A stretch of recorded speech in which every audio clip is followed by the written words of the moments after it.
Olá, tudo bem com você?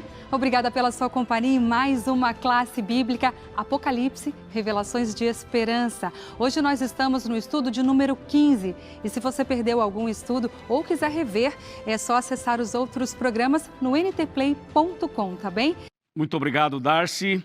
Realmente o tema de hoje é muito especial e tenho certeza vai ser uma bênção para todos nós. Quero cumprimentar você que está conosco na nossa classe bíblica, agradecer muito a sua presença e tenho certeza que Deus vai falar fortemente ao seu coração. Vamos orar. Querido Pai Celestial, agora vamos abrir a Tua palavra e antes queremos abrir nosso coração e pedir que o Senhor abençoe esse momento de estudo bíblico e que realmente a Tua palavra possa ficar clara para cada um de nós e que haja salvação hoje na vida de cada um de nós. Abençoe cada família, cada pessoa conectada, em nome de Jesus. Amém. Amém. O tema de hoje é um tema muito importante, é o dom profético. E eu tenho certeza que esse tema vai tirar muitas dúvidas da sua mente e do seu coração. Deixa eu guardar aqui o meu curso e vamos, porque eu tenho o curso aqui dentro da Bíblia, então aqui a gente vai direto com a palavra de Deus no tema de hoje. O dom profético ou o espírito de profecia, também pode ser. É o seguinte, no programa passado, nós falamos sobre a igreja verdadeira, a igreja de Deus. E nós finalizamos citando Apocalipse 12, verso 17, quando mostra as duas características bíblicas apocalípticas da igreja verdadeira. E nós vamos então continuar a partir desse verso. Por isso, eu chamo a sua atenção para esse texto, Apocalipse 12, verso 17, que diz assim, vamos lá, 12, 17, está bem aqui. Irou-se o dragão contra a mulher e foi pelejar com os restantes da sua descendência, os que guardam os mandamentos de Deus e têm o testemunho de Jesus. Bom, esse texto revela quais são as características da igreja de Deus. É aquela que guarda os 10 mandamentos e tem o testemunho de Jesus. Sobre os mandamentos, nós já falamos, já explicamos aqui. São aqueles que estão em Êxodo 20, escritos pelo dedo de Deus no Monte Sinai. Então, não precisamos voltar a esse detalhe, porque já está claro. Mas qualquer dúvida, você pode ler Êxodo 20 outra vez. Agora, o detalhe que faltou é a segunda parte, que diz assim, que a igreja de Deus, verdadeira, é aquela que tem o testemunho de Jesus. A pergunta é, o que é o testemunho de Jesus?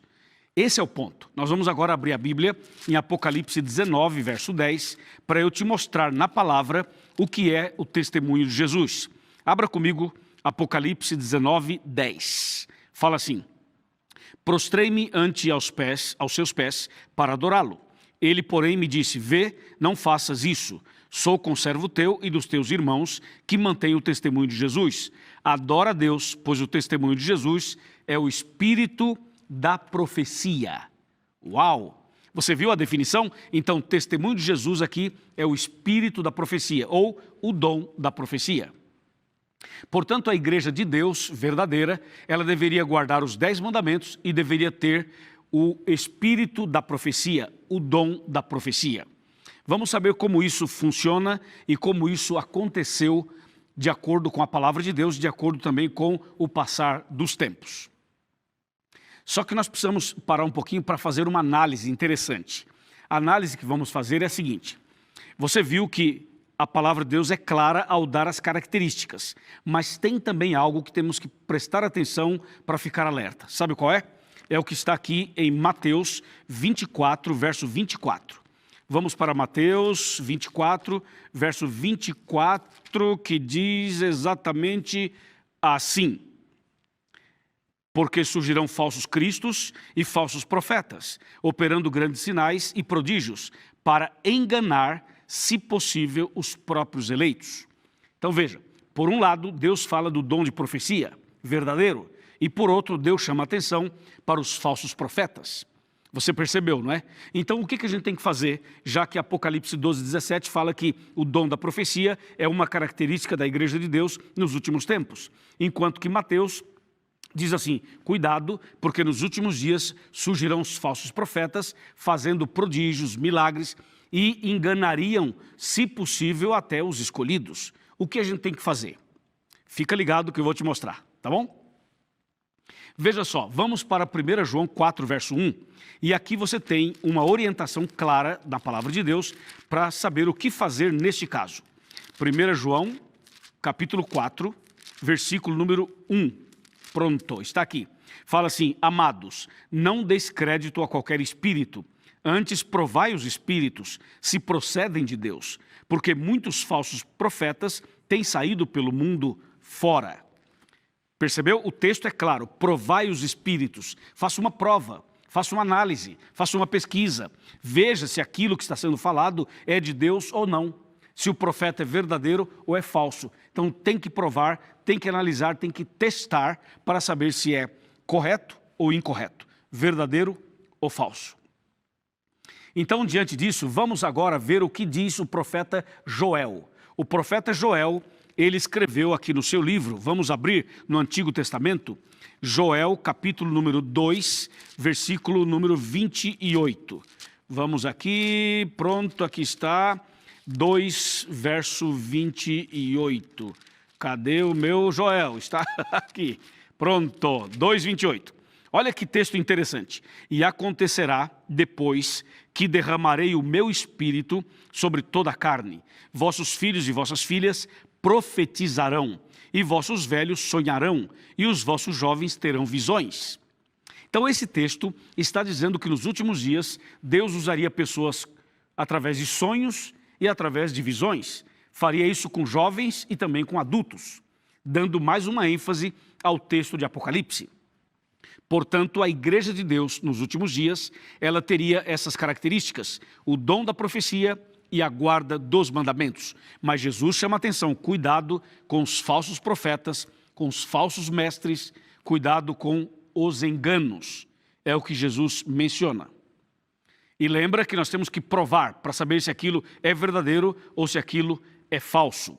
Agora que você tem essa visão, essa ideia, nós precisamos então dar um passo um pouco mais além. Como você pode saber se o profeta é verdadeiro ou é falso? Ou a profetisa, no caso da mulher, se é verdadeira ou se ela é falsa?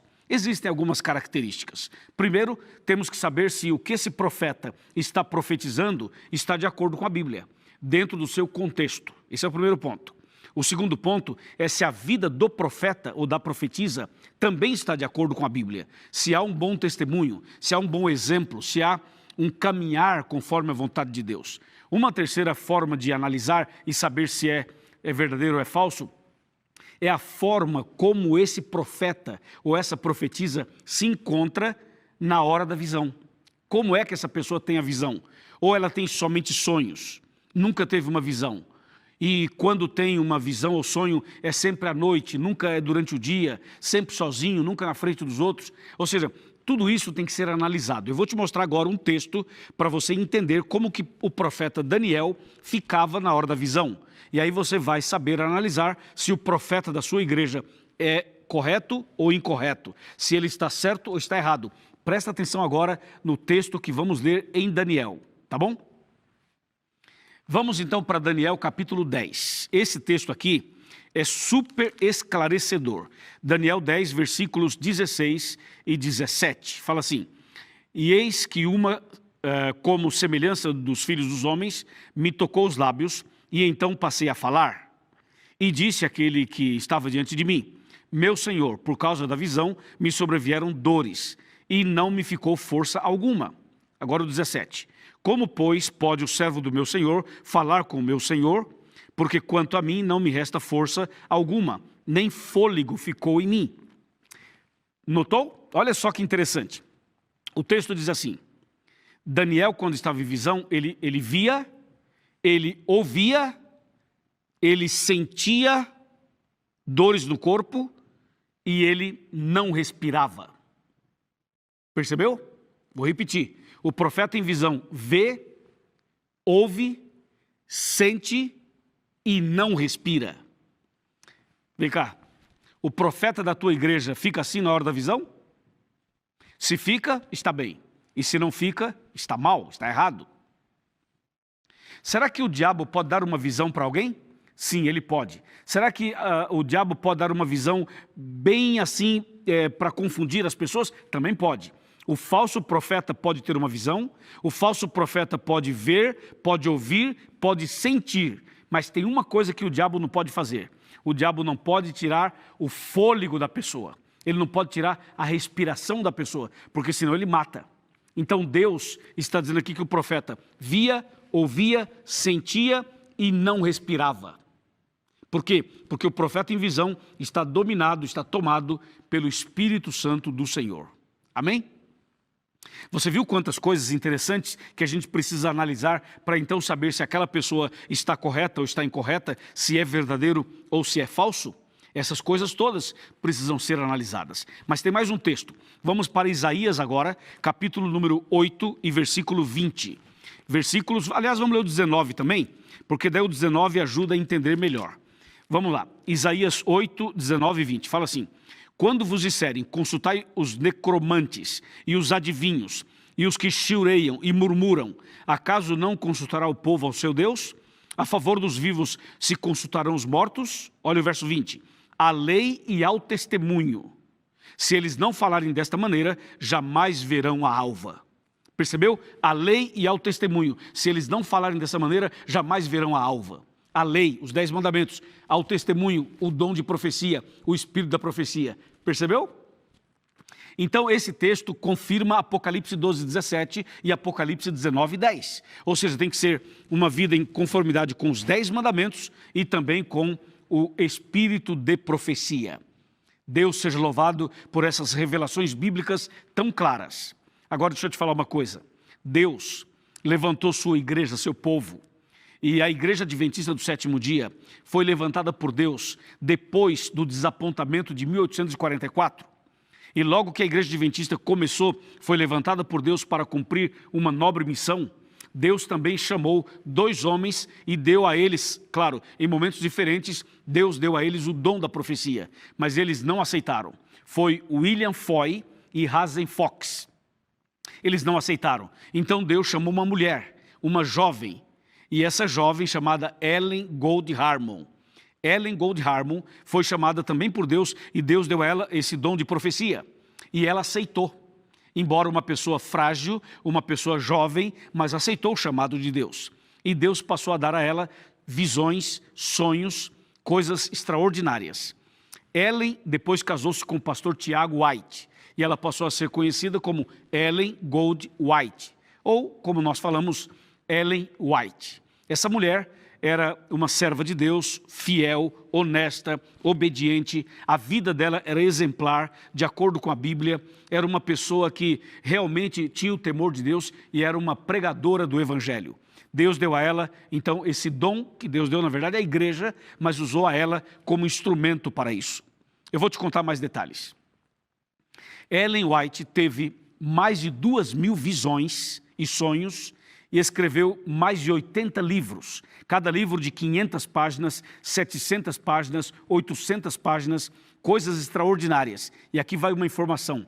Você sabia que Ellen White não tinha estudos, não tinha formação, porque quando ela era uma garotinha, ela sofreu um acidente na escola e não pôde continuar os estudos. Estudou até o 2º, 3º ano e depois parou.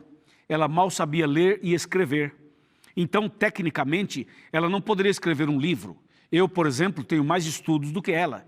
E a minha luta para escrever um livro ou 2 livros é muito grande. Eu escrevi agora com o pastor Diogo Cavalcante o livro A Maior Esperança, o livro missionário, e olha que luta foi para escrever este livro. E Ellen White, uma jovem que não tinha estudos, que não tinha formação acadêmica, escreveu mais de 80 livros, livros grossos, extraordinários e assuntos profundos. Só pode ser inspirada por Deus, além das mais de 2.000 visões e sonhos que Deus deu a ela. Assim, esses livros e esse conteúdo todo que ela preparou se refere, na verdade, a assuntos bastante importantes. Por exemplo, ela escreveu sobre educação, sobre família, sobre profecias, ela escreveu sobre alimentação, escreveu sobre educação, escreveu até coisas relacionadas à ciência. Coisas que ela escreveu que até hoje, quando você lê, você fica boquiaberto e você pergunta como pode alguém, naquele tempo, escrever algo tão profundo como essa mulher escreveu. Só pode ser inspirada por Deus. E tem mais. Quando Ellen White estava em visão, ela via, ela ouvia, ela sentia e ela não respirava. Várias vezes fizeram testes com ela, colocando um espelho perto da boca enquanto ela tinha visão e o espelho não embaçava. Quantas vezes colocava uma vela acesa na frente da boca enquanto ela estava em visão falando e a vela não balançava. Ela não respirava enquanto estava em visão. Portanto, as características de um profeta em visão mencionados em Daniel 10 se cumpriram na vida dela. Ellen White teve um ministério maravilhoso. E o conteúdo dos seus livros realmente impressiona. Na verdade, quando você lê a Bíblia, você estuda a Bíblia, e você lê nos livros dela os comentários da Bíblia, você fica impressionado. Eu sei que várias igrejas têm os seus escritores que fazem comentários bíblicos, existem muitos comentários bíblicos, mas o que Ellen White escreveu está acima de tudo isso. Se você não conhece, eu lhe convido a conhecer. Leia o livro O Grande Conflito. Leia o livro O Desejado de Todas as Nações. Leia, por exemplo, o livro Mente, Caráter e Personalidade. Leia o livro, por exemplo, O Lar Adventista. Leia, por exemplo, o livro sobre os ministérios. Olha, tem tantos livros extraordinários, mas um que é muito conhecido é O Caminho a Cristo. Eu recomendo esse livro para você, Caminho a Cristo. Existem vários livros extraordinários que ela escreveu. Você já parou para pensar alguma vez assim, por que os pastores da TV Novo Tempo, da Igreja Adventista, sabem tanto da Bíblia? Já parou para analisar por que os pastores adventistas, quando pregam, têm um conhecimento profundo? Eu, por exemplo, não sou adventista de berço. E quando eu ouvia os pastores adventistas pregando, eu pensava assim, mas de onde que eles tiram tanto conhecimento? Eu notava que pegava um texto bíblico e explicava, destrinchava, esquadrinhava aquele texto. E eu falava, uau, eu já li esse texto várias vezes, mas não entendia, agora eu entendi. Sabe por quê? Hoje eu vou dizer para você por quê. Porque os pastores adventistas, a igreja adventista, está de acordo com Apocalipse 12, 17 e 19, 10. Ou seja, a igreja adventista tem o dom da profecia através do ministério de Ellen White. Então, quando você lê a Bíblia e você vai buscar nos comentários dela a explicação, a sua mente se abre e é algo extraordinário. Extraordinário. Eu recomendo, vale a pena. Você percebeu então o que Apocalipse 12, 17 fala? Claro, ali deixa para nós uma mensagem que não há dúvidas. A igreja de Deus é aquela que guarda os mandamentos e tem o testemunho de Jesus. E deixa eu contar uma coisa só que Ellen White escreveu para você então saber. Naquele tempo, em 1860, por aí, 65, por aí, Ellen White escreveu que nos últimos dias, católicos, evangélicos e protestantes apostatados estariam integrados e unidos, que é o que nós chamamos de ecumenismo. Quando ela escreveu isso, as pessoas diziam assim, isso é impossível, jamais vai acontecer. Eu lembro quando eu era criança, a gente falava assim, esse aqui é católico, esse aqui é crente e aquele é macumbeiro. E tinha aquele preconceito, aquele negócio, entendeu? Eu mesmo já joguei pedra numa igreja evangélica, porque eu era de família católica, então a gente olhava assim para os crentes e tinha raiva dos crentes. Então havia uma separação, hoje não há mais. E essa união vai continuar crescendo, unindo-se inclusive doutrinariamente. E o que ela escreveu tem a ver com a união das igrejas e com o movimento ecumênico. Sim, Senhor. Meu amigo e minha amiga, diante dessas revelações todas, eu pergunto a você, será que vale a pena confiar na Bíblia e confiar também nos seus profetas, nos escritos inspirados? Com certeza. Veja o que diz, por exemplo, o segundo livro de Crônicas, capítulo 20, versículo 20. Segundo Crônicas 20, 20. Fala exatamente assim. Pela manhã cedo se levantaram e saíram ao deserto de Tecoa, ou de Tecoa, e ao saírem eles, pôs-se Josafá em pé e disse, ouve-me, ó Judá, vós moradores de Jerusalém, crede no Senhor vosso Deus e estareis seguros, crede nos seus profetas e prosperareis. É isso, crê em Deus, na sua palavra, e crê nos seus profetas e sereis prosperados.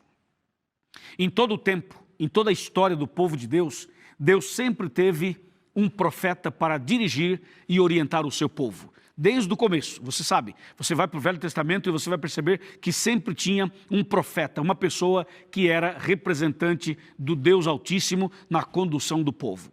Por isso que Joel 2:28 fala que nos últimos dias essa ideia se repetiria. Deus usaria jovens e anciãos com visões e sonhos para conduzir o seu povo.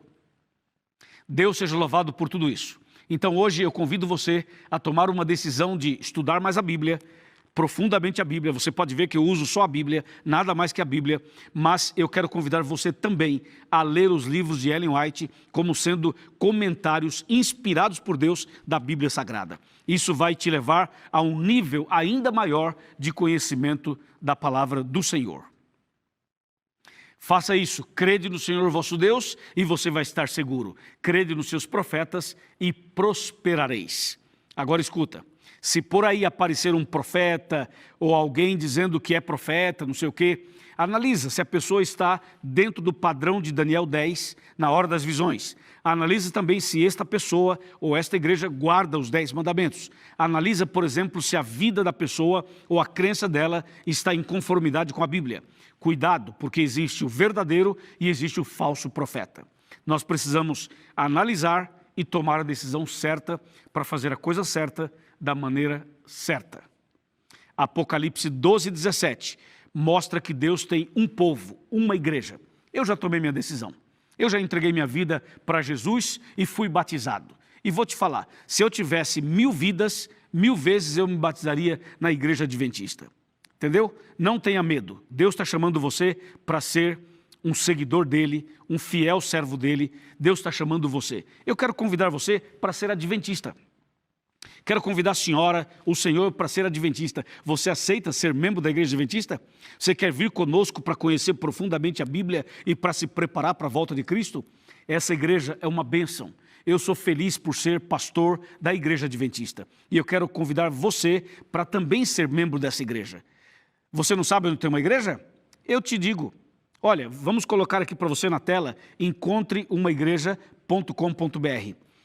Procura uma igreja, vá até lá, fala que eu lhe convidei, fala que você é convidado do pastor Luiz Gonçalves. E você vai receber estudos, instruções e vai ser batizado. Posso ouvir um amém? Posso ouvir um amém? Amém. Vem cá, chega mais perto. Vamos sentar aqui na minha cadeira. Vem cá, chega mais perto. Chega mais perto. Ô irmã e irmão, aceita o convite? Aceita o desafio? Quando eu tomei minha decisão, eu ainda não conhecia muito bem o conteúdo que hoje eu conheço, mas foi a melhor decisão que eu tomei.